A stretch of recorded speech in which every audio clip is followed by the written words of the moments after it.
Hello friends, welcome to బాగీస్ fam jam. ఈరోజు నేను మీకు గోంగూర బచ్చల కూరతో పులుసుకూర ఎలా చేసుకోవాలో చూపిస్తాను. చాలా టేస్టీగా బాగుంటుందండి.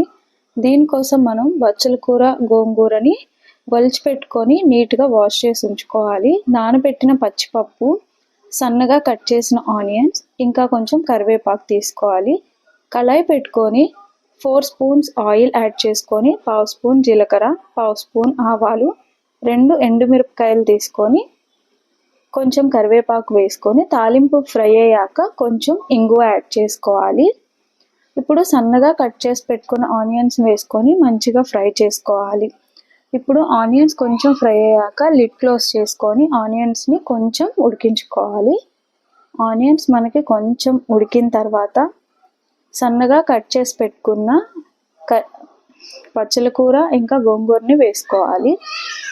ఇదంతా చాలా సన్నగా కట్ చేసి వేసుకోవాలండి. మొత్తం కలిసేలాగా ఒకసారి కలుపుకోవాలి. తాలింపు ఇంకా ఆకుకూర కలవాలి. ఇప్పుడు నానబెట్టుకున్న పచ్చిపప్పును కూడా వేసుకొని ఇదంతా మనం మొత్తం కలిసేలాగా ఒకసారి మంచిగా కలుపుకొని లిడ్ పెట్టుకొని క్లోజ్ చేసి ఉడికించుకోవాలండి సిమ్లోని.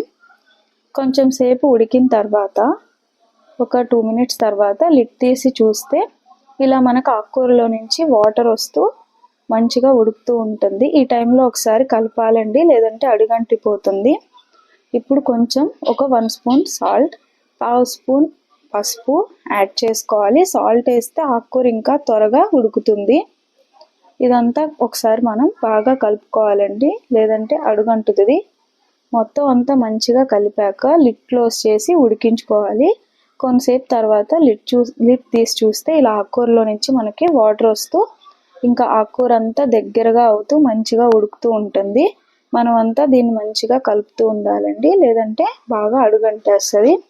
సిమ్లో పెట్టి మంచిగా కలిపిన తర్వాత ఇంకా 1/2 స్పూన్ సాల్ట్ యాడ్ చేసుకోవాలి. ఇందాక 1 స్పూన్ యాడ్ చేశాను అండి, టోటల్గా 1.5 స్పూన్ సాల్ట్ యాడ్ చేశాను. 1/2 స్పూన్ కారం. కొంచెం కారం ఎందుకు యాడ్ చేసా అంటే మా బాబు కోసం సపరేట్గా తీస్తా అండి. కొంచెం కారం యాడ్ చేసిన తర్వాత మొత్తం అంతా కలిపి కొంచెం కర్రీ సపరేట్గా తీసిన తర్వాత ఇంకొక 1 స్పూన్ కారం యాడ్ చేసి ఇదంతా మంచిగా ఒకసారి కలిసేలాగా కలుపుతా అండి. టోటల్గా 1.5 స్పూన్ కారం, 1.5 స్పూన్ సాల్ట్ యాడ్ చేశానండి.